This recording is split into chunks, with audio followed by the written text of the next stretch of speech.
Hello, good morning, good afternoon, good evening. It's noon, 12 p.m. noon here at Yale. Wherever you are, we welcome you to this online student panel. Thank you for taking the time out of your day to join us. We have about 45 minutes because this classroom where we are now will be needed for a class after this.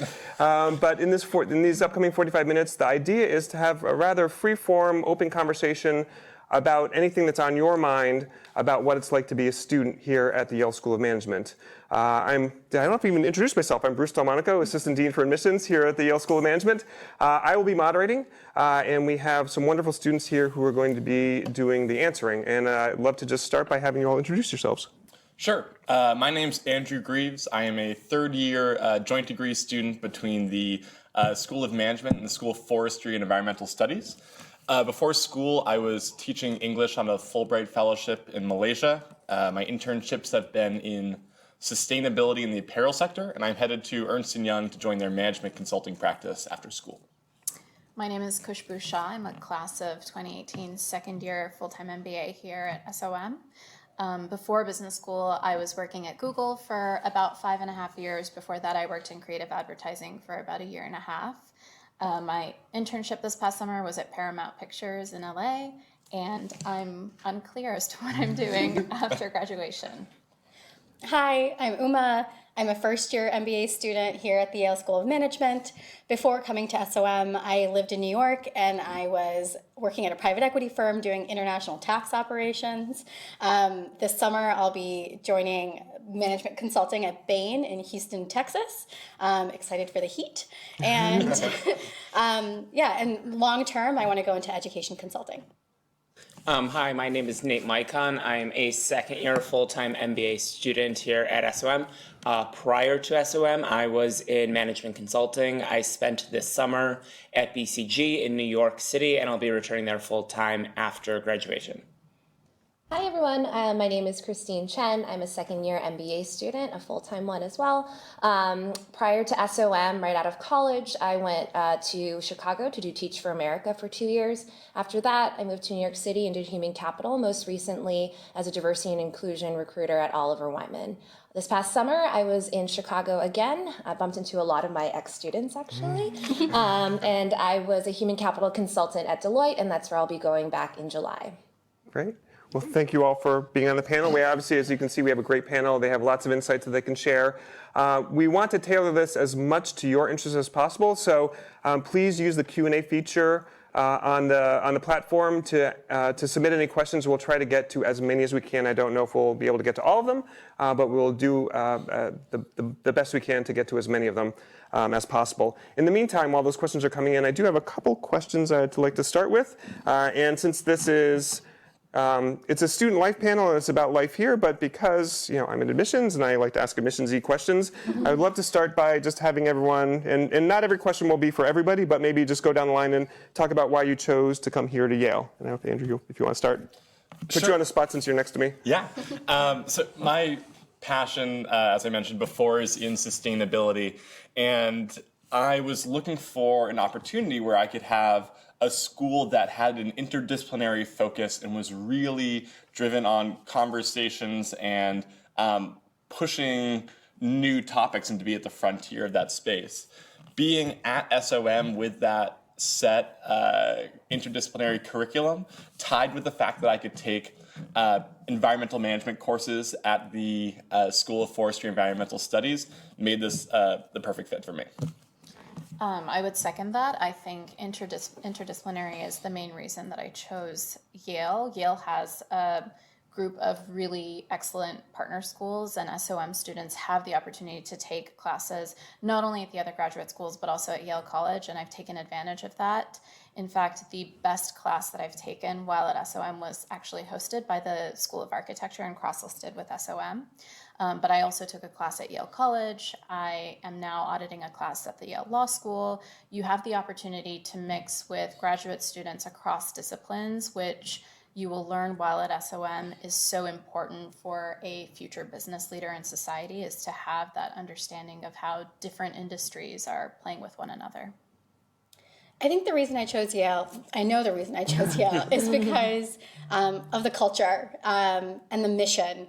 I think that this idea of educating leaders for business and society is just integral to everything we do here at SOM. It's embedded in the activities we start doing during orientation week.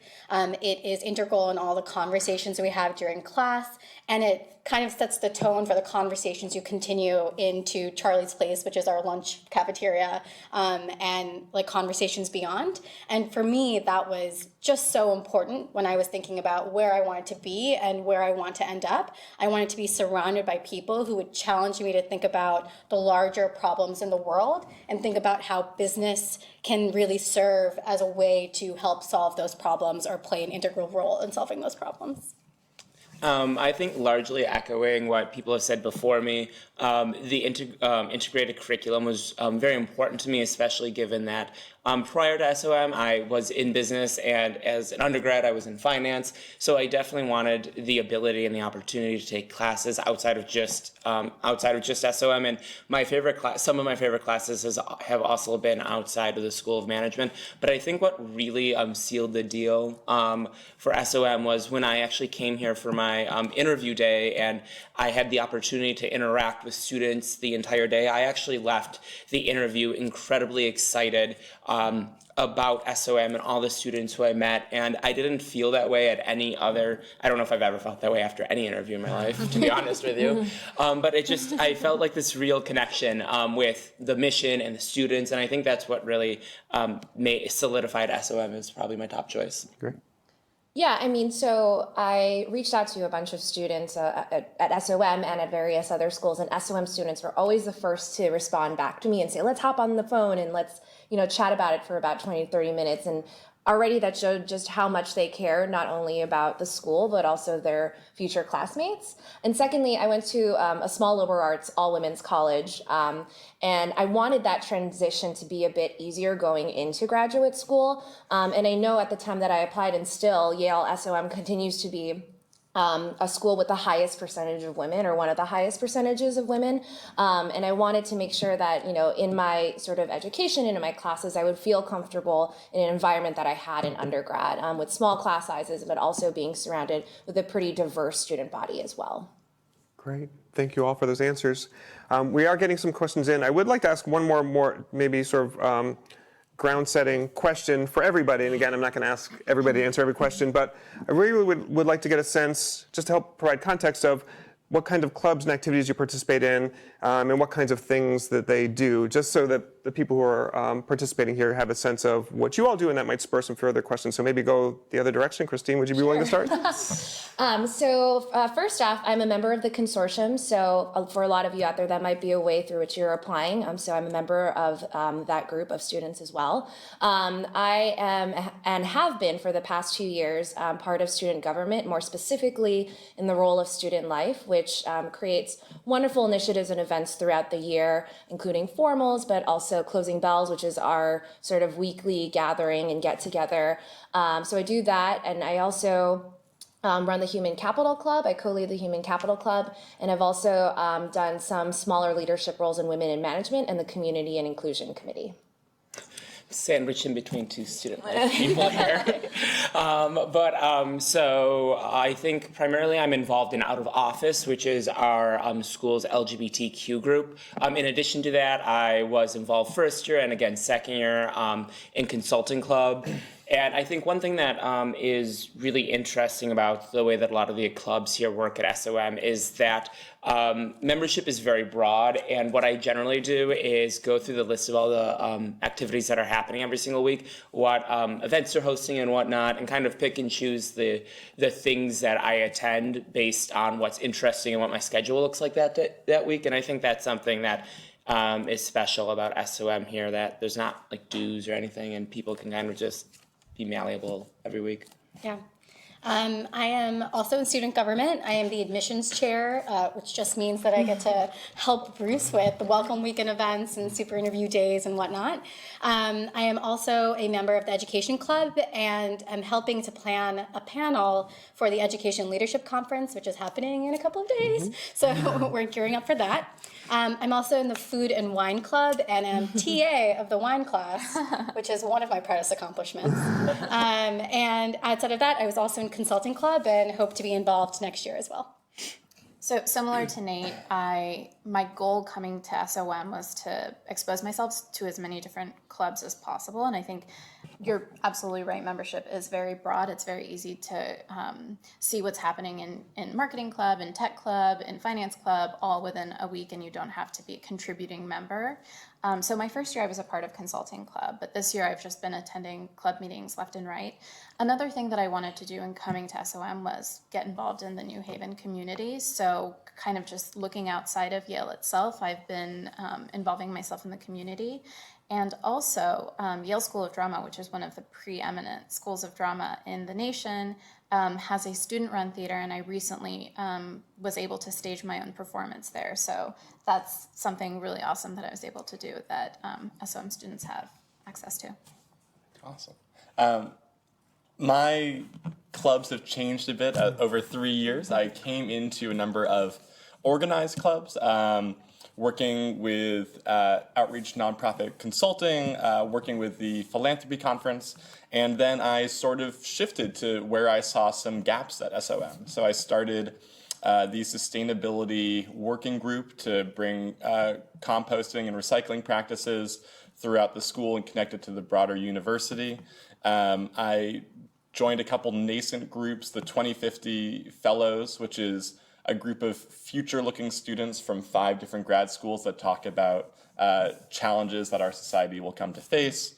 And one sort of comment I had is that with this group of people, I think you realize like how many different clubs there are, which is kind of mind-blowing for a full-time student body of almost 700 students, Right. and maybe 50 clubs. And when I was reflecting on community here recently, I was thinking about how, for me, the defining trait of SOMers is that it's a lot of givers. You know, people come into business school thinking a lot about what they will get out of it, and that's so important. What you can learn while you're here, but something that I think brings us together is that people give their hearts and souls to student government and out of office and the drama program. And that's what makes this, for me, super rich, just interconnected web of community and student life here. Yeah, that's great. Thank you. That's a great way to sum it up. So the questions are coming in. So I'm going to maybe get a little more targeted going forward. And the participants are cutting right to the chase, asking about career resources and how they've helped you, not joking around. So I'm getting a sense that maybe 2 people could answer, and I'm getting a sense that maybe Khushbu and Andrew, maybe you're a little bit more bespoke, a little bit more specialized, and maybe, so Uma, Nate, and Christine maybe talk more about like the more traditional consulting track. So if maybe one of you would maybe talk about your experiences in sort of career resources, I think that could be helpful. I can pipe in because I'm uncertain about what I'm doing with my future. So I will say I'm entertainment focused. I want to go into the entertainment industry when I graduate. And there are a group of MBA programs that are very specialized in entertainment and media more broadly. And those are schools that I was considering before SOM. I had a conversation with a mentor where he said to me, you can make a decision for the short term in your career, or you can make a decision for the long term and choose an MBA program that will set you up for the long term. And that is why I chose SOM. What I've run into with the career resources here is that's absolutely how our CDO, our Career Development Office, approaches every conversation with students, is they help you look at the short term and decide where to exit out of your MBA into.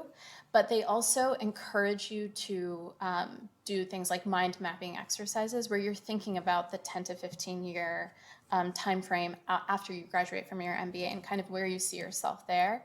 And that has helped me to think about what my next steps are. So while I will say Yale is not an entertainment MBA, I think it's setting me up for a future 10 to 15 years down the road that I would probably not have gotten anywhere else.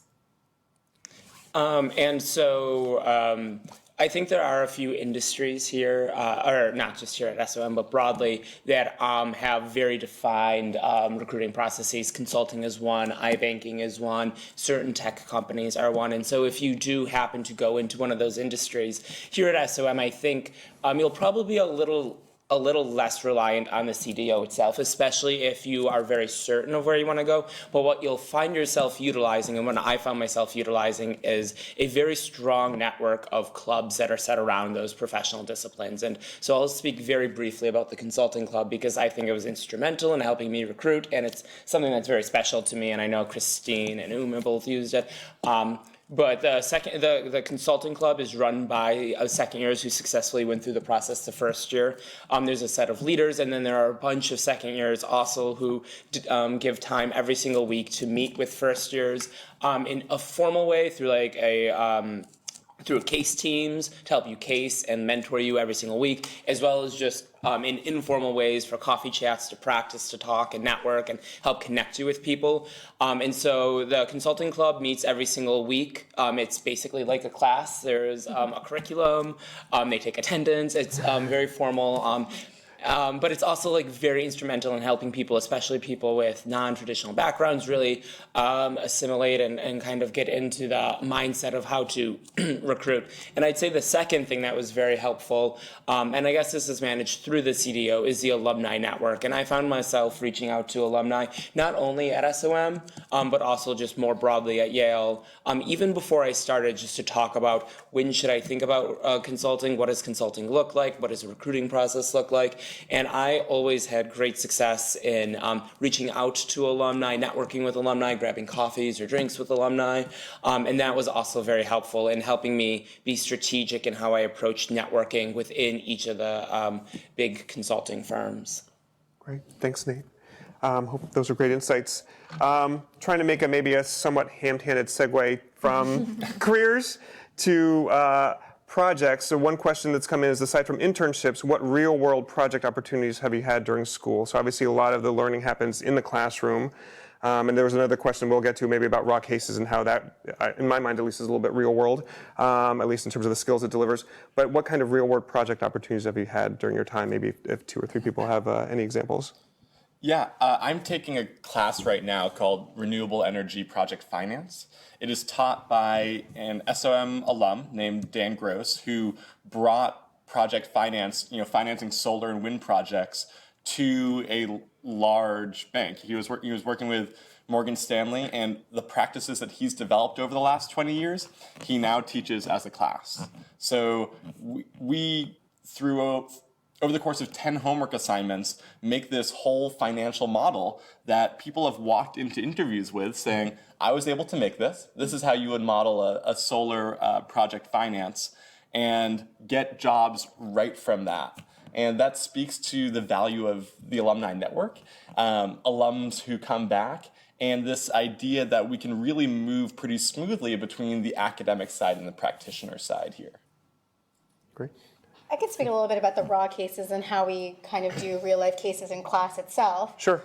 So what's really incredible about being part of this network is a lot of companies look towards Yale talent and Yale minds to help them solve problems as well. And so we have a number of raw cases that our faculty kind of work with companies to develop, which is just basically a fancy term for a lot of information being thrown at you, and you have to kind of use your real world skills to sift through it and figure out what's the most important.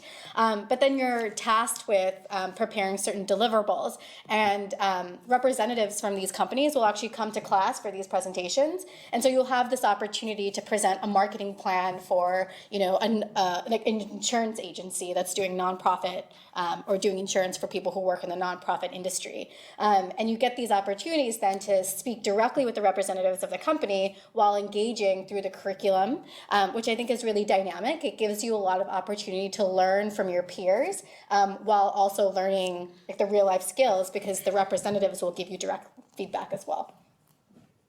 Great, thank you. And love to pick up or continue on sort of the raw case kind of integrated curriculum question line.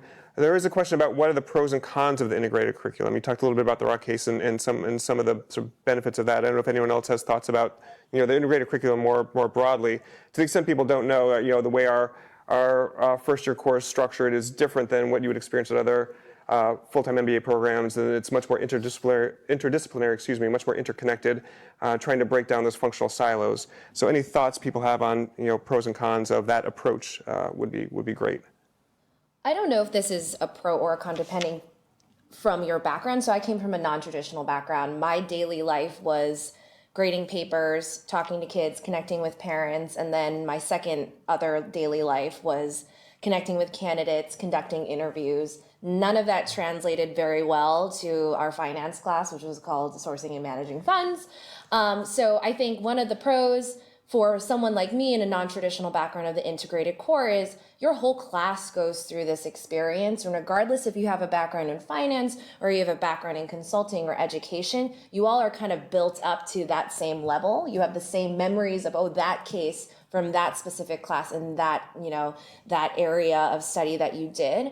I can see it being a con if you, do have a really steeped interest in something or experience in something, and we happen to have a class that's part of the integrated core that you've already studied and actually have lived in. But, I can actually twist that into another pro and say your experiences will probably make that class even better by sharing your real world problems and how you tackled and your analyses for it. So really, I guess I turned my pro/con into just a pro. And Nicely done.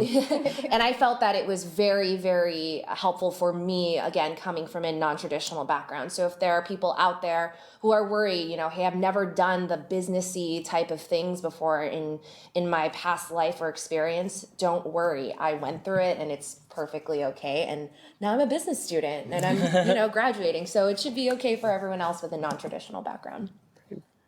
Thank you. Any other thoughts? I think to add on to what Christine said, it forces you to come from a place. I mean, typically when you're entering an MBA program, you have been working in a specialized way. You're most likely not going to have been a generalist. It forces you to see the other disciplines that are involved in any project, internship. I mean, as a manager in today's business, you need to have an appreciation for what's happening in operations, what's happening in finance. And I can speak to how at my internship at Paramount, I essentially had to use all of those skills, and having the integrated curriculum helped me to do that, because when you're working on a project in a group of people and there are specialists that you're working with, to have the ability to communicate to someone what you're looking for from a finance perspective, if you're talking to a marketing person, those are all conversations that the integrated curriculum will help you to have. Yeah, great, thanks. All right, now I'm gonna put Andrew on the spot. He got called out. But it actually is kind of consistent, I think, with some of the things you were talking about. There was a question about asking if you could talk about how being a joint degree student has allowed you to foster relationships with students at other schools and programs at Yale, which I think you had mentioned is one of the reasons you came to Yale in the first place. So hopefully you have some thoughts there. Yeah. I mentioned before the sustainability working group. That was a couple SOM students who wanted to think about composting and recycling, but we realized that to maximize our impact, we would need a consistent recycling and composting protocol across Yale University so that we were doing the same things as every other building. And that meant, before you know it, we're talking with PhD economists who are telling us how decision-making breaks down and how people choose trash or recycling. We're talking with architecture students about how we could introduce more novel features that still fit into our buildings the way they are today. We're talking with environmental students about what it means to ship composting an hour and a half to the nearest composting incinerator, and if that still makes sense from an environmental perspective.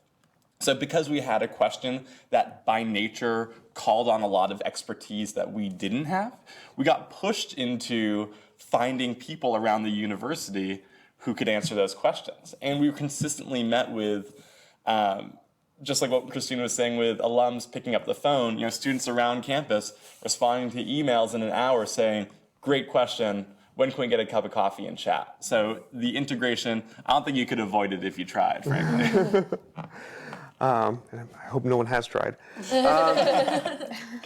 Shifting gears a little bit, so we've talked a lot about the academics and some of the professional aspects or the sort of the career-related aspects of being here at SOM. There is a question about how you would describe the culture of Yale SOM. So I know it's a kind of a big, broad question, but if two or three of you had thoughts on how you would sum that up. I think Andrew did a nice job of talking about sort of the community of givers. I think that's a nice way to describe it, but if there are additional thoughts that people have, I'm just going to throw it out there. Sure, everyone's looking at me because I'm a student life. I always get this question, especially when people talk to me one-on-one about SOM. And honestly, there's not really one word that describes their culture. I think, yes, the givers, but I think there are also a lot of people, a way to describe it is that, everyone sort of makes their own sort of culture. If you want to stay home on weekends and read a book and get a book club together, you can do that. You're going to find your people in that way. If you want to go out to a bar and, go party for the weekend, you can do that. If you want to work on a startup in your free time, you're going to find people who are doing that. But I think regardless of who those people are, they are going to work as hard as they can and are very passionate about those individual things. And I think that comes from being such a diverse student body. And being such a small school where you can meet these people easily and know who to go to for those reasons. And I think one other thing that can describe our culture, and is another really big reason why I came to Yale and why I continue to be in the leadership roles that I have, is because we are a smaller school, we are relatively a younger school compared to a lot of our peer schools. You are able, as one person, to make a lot of impact in your 2 years here. You don't know this until you actually come in and spend 2 years in your MBA, but it goes by very, very quickly. And yet you are still able to make that impact at the school at a larger level. And I think you can only do that here in this environment with a lot of people who can support you, those givers, but also a smaller school environment and a school that is newer, open to change. And again, the diverse people around you. Just adding one thing, and I think it's kind of been hinted at a few times. One word I would use, and I don't think it's the only word, is very supportive. And I think you see that in a number of ways. One, if you have an idea for change within the school, there's a lot of entrepreneurial people here, but obviously it takes other people to support that idea and help you push it forward. And you see that happen all the time. Supportive in the sense of like the career search. When I was, and I'm sure everybody would agree, but when I was going through the career search, even at the most competitive days, there was never a very like zero-sum mentality. The entire networking process is built around connecting with your fellow students and having them help and support you and drive you and push you and teach you and make those connections for you. And I think supportive even in a very interpersonal way. One of the student groups here that is, I think most special to me is something called Voices. And Voices is an organization. It meets every Monday. And like 2 or 3 students from the student body get up in front of everybody who wants to attend, and it tells a very personal story. It doesn't always have to be personal, but a lot of times it's something about the past, something that person had overcome, something that they see or think. It's very free-flowing, and I had the opportunity to do it at the beginning of the year, and just the amount of like support that I got after telling my story, and the support that I see other people get when they open up and reveal themselves in a very personal and raw manner, I think is really important in telling about the student body, that even if you don't see eye to eye with everybody all the time, and even if you come from a very diverse background, everybody here is just like on the same page in the sense that they want to see you succeed and be happy. And I've been in a lot of very rewarding workplaces before, but I don't think I've ever seen such like a community, that's a weird, like supportive community, but I don't know.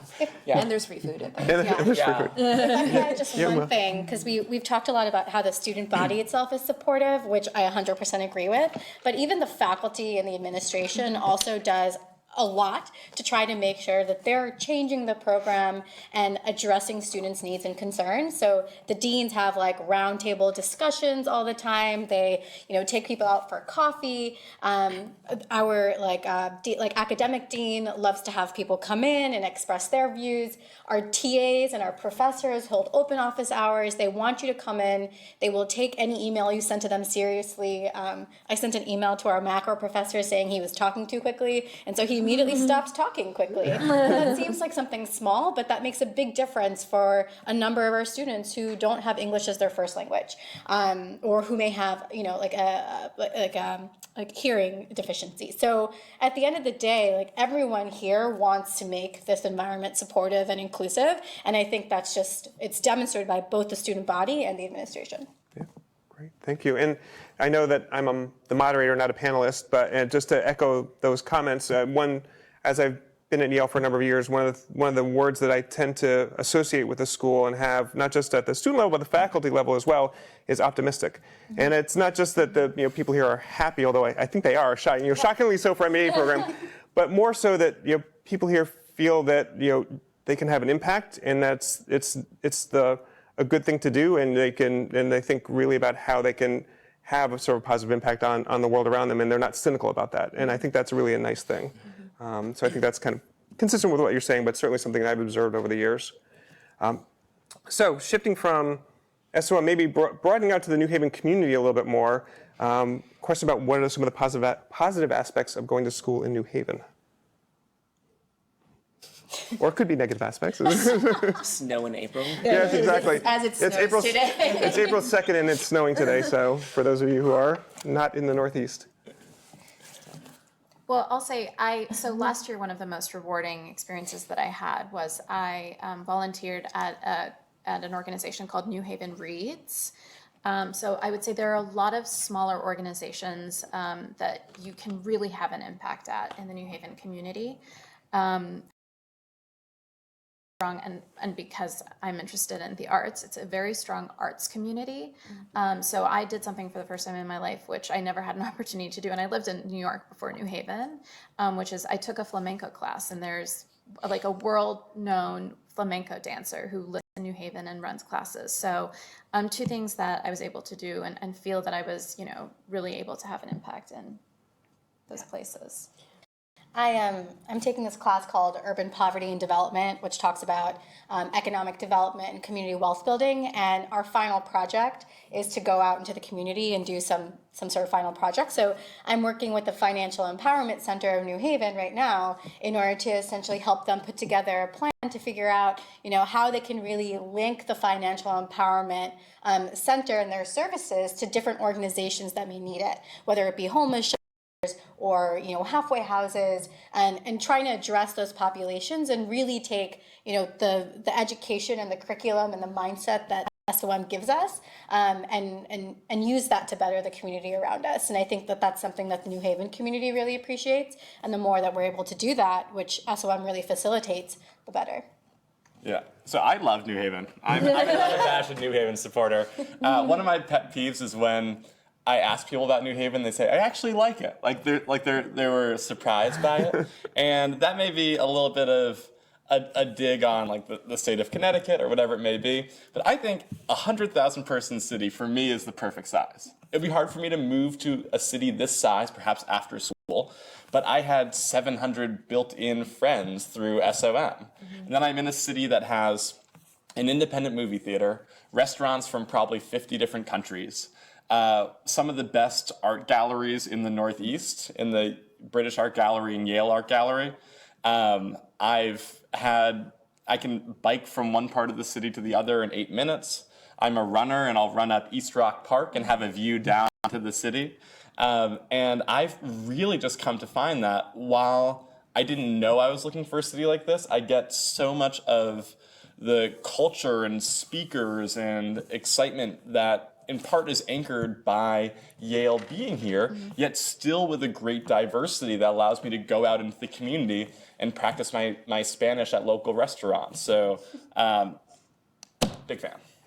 Pizza's good. And the pizza. Pizza's always good. Pizza better. So expanding out from New Haven even more broadly, obviously we are a very global community, and we, at least certainly in admissions, we talk about the global nature, the global aspects of the experience. So I'd love to get a couple of you to talk about your global experiences and what you've been able to do during your time here at Yale. I feel like I'm always the first answer, but I'm so eager to share. So Yale belongs to a group of business schools called the Global Network for Advanced Management, GNAM. And at your time at Yale, you'll have an opportunity to either participate in something called International Experience, is that what I stands for? Or GNW, which is Global Network Week. So there are 2 weeks throughout the year in October and in March where the group of Global Network for Advanced Management business schools will host classes. And that is something that I chose to do. Last year I went to Tokyo and I took classes at ICS Hitotsubashi. And this year I went to Mexico City and I took classes at EGADE, Tec de Monterrey. And I think it was like the 2 best weeks that I've had at business school, because not only do you have an international experience, you get to visit a new city, but you are engaging in a classroom setting. And SOM is a very global community, but this is taking it to the next level. You're engaging in a classroom setting with truly global student body, and you're taking classes and learning from professors who are doing research, publishing in a completely different mindset than some of the professors in the US are. And so you have an opportunity to learn on the ground from companies in the country, from professors who are doing research there, and then to hear directly from students who sometimes they're part-time students, so they're day-to-day still in management roles working at some of these multinational companies with a very regional focus. I just got back from my international experience. I went to Israel as part of my international experience, and before I went to Israel, like 25 of us who were going to Israel chose to go to Jordan beforehand. And so a huge group of us went to Jordan for 4 days, and then we went to Israel, where we had the curriculum of the international experience, which was focused on innovation and creativity and how the business environment in Israel fosters innovation. And so it was really fascinating because we saw just a diversity of perspective from what these factors are that fosters this environment, and just like a diverse amount of companies that we visited as well. So we saw like an insurance company, we saw like an automatic, one of those like automated vehicle companies. We saw, the Knesset, which is the Israeli parliament, like all of these things. And you have all this access largely due to the fact that you have this Yale name behind you, and you have incredible faculty and alumni who are able to help set this curriculum for you. And obviously, like going to Israel, it's the Middle East. There's a lot of conflict in the area, and so getting that diversity of perspective was also important to me, which I thought the faculty did a really great job of making sure that we were able to get multiple perspectives and challenged us to really think about what the issues are that people in that area are facing. Great. I'm going to pick up on the word, another ham-handed segue, pick up on the word challenge, because one of the questions, to get a little more serious, what was the biggest challenge you faced at Yale SOM and how did you overcome it? So maybe thinking about a different aspect of the experience. Forcing some thought here. Self-reflection. Exactly. I'll go first because I think it's not going to be a surprise, but my biggest challenge was basically getting over FOMO, which is like the fear of missing out. We're in New Haven and we're at Yale SOM. It's still a small school, but there's still literally a bajillion things that are happening at the same time every single day.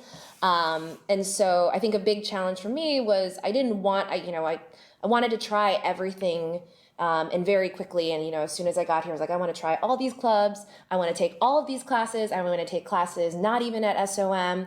I want to take up 20,000 new hobbies and learn them from all of my new classmates.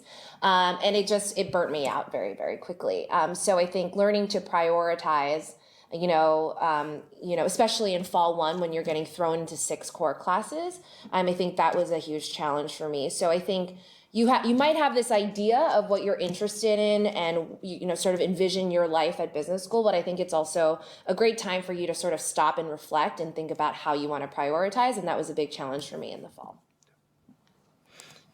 Yeah, I think adding on to what Christine said a little bit, but maybe from a slightly different approach, I also think that here at SOM and Yale broadly, there are just so many special and unique experiences that are happening. And I think it's easy on some level to just get very busy and bogged down and not purposeful in your time and just kind of slide into a typical routine and kind of put on blinders to the diversity of perspectives and diversity of speakers and the diversity of experiences that exist around you.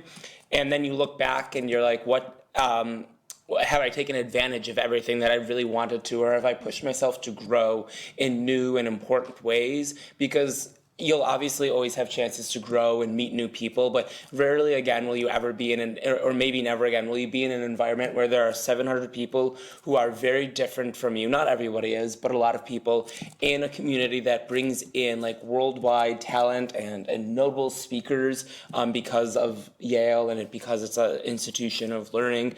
And it's all in front of you. It's very easy to not take advantage of it. or not force yourself to grow, or not force yourself to take risks that might seem scary. And the thing is everyone around you wants to not only see you take those risks, but is willing to take those risks and learn with you, and not taking advantage of that, or getting bogged down in other things without being mindful of that, I think is very easy. And something that I know I've had to consistently remind myself to do, especially like once you go through recruiting and you're like, okay, all done. Yeah.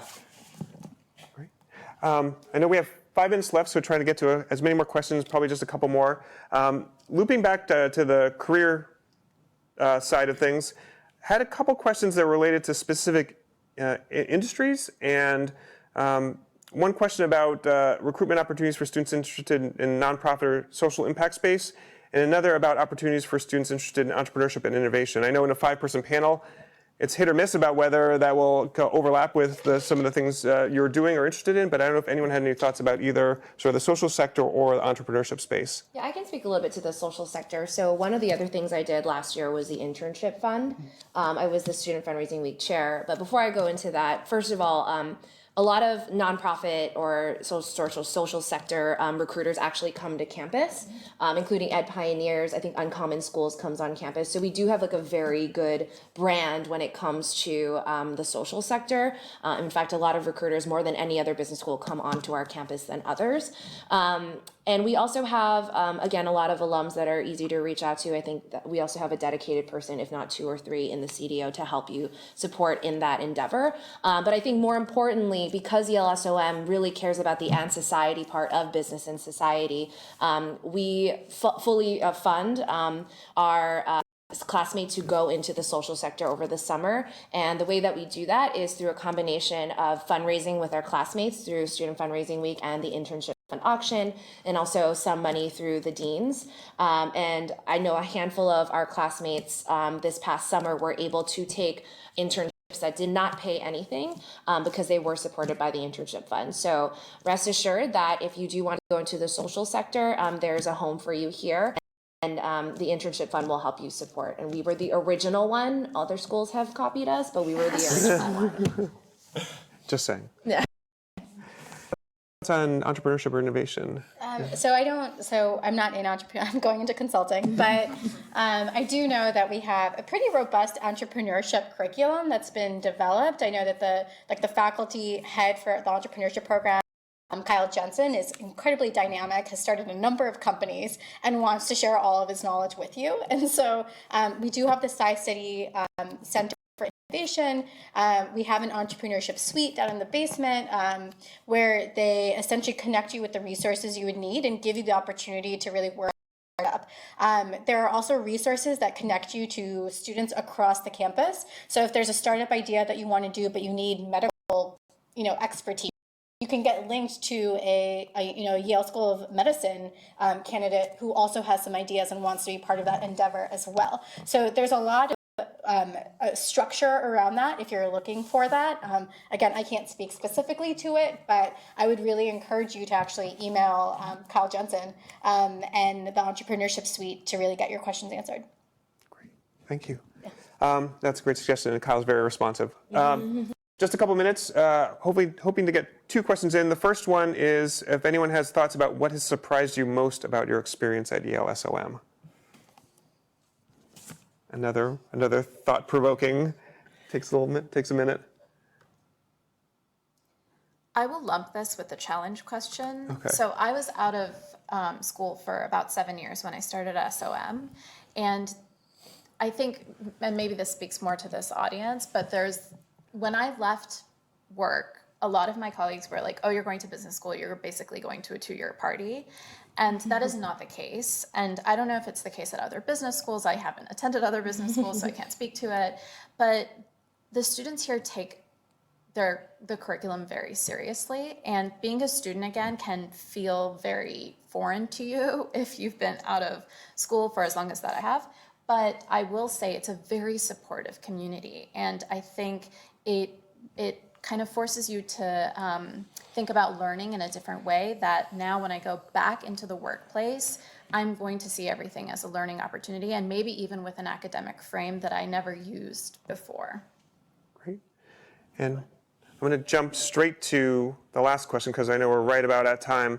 And just recognizing that the participants here are mostly thinking about business school, looking to hopefully start the application process, whether either this year in our round 3, April 18th, or next year or even beyond. Any thoughts, insights, advice you can give about your application process and as you kind of made that decision to apply, where to go, any advice you can give? Actually, we'll try and shoehorn it with a specific question, which was, to what extent were rankings important in your decision to choose business school? You don't have to talk about that, but that was an actual question, so I tried to merge those together. But really just any advice you could give for the participants about the application process.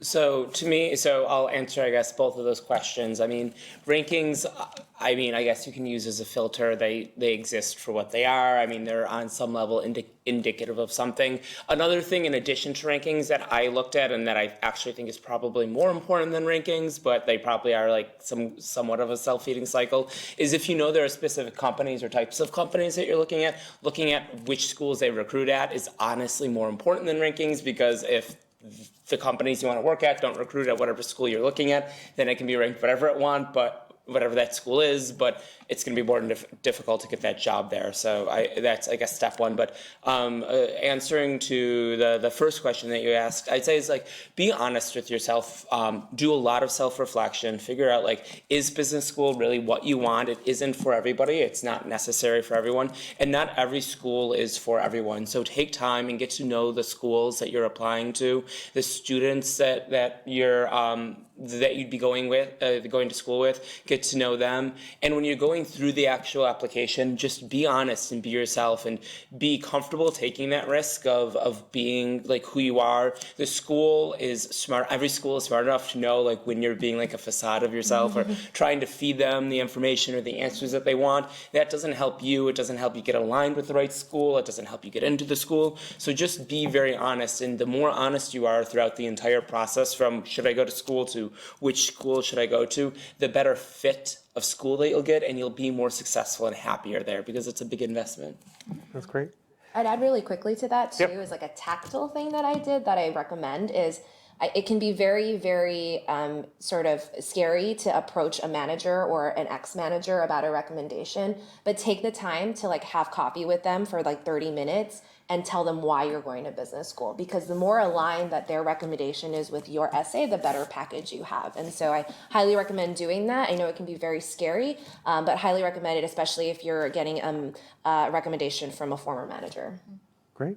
Thank you all. I know we're at time, so why don't we end it there? I want to thank you all for participating, being part of the panel today. Thank you all for being in the session. We hope it was helpful. Hopefully you learned something about Yale SOM, have a better sense of our community, have a better sense even of the process going forward.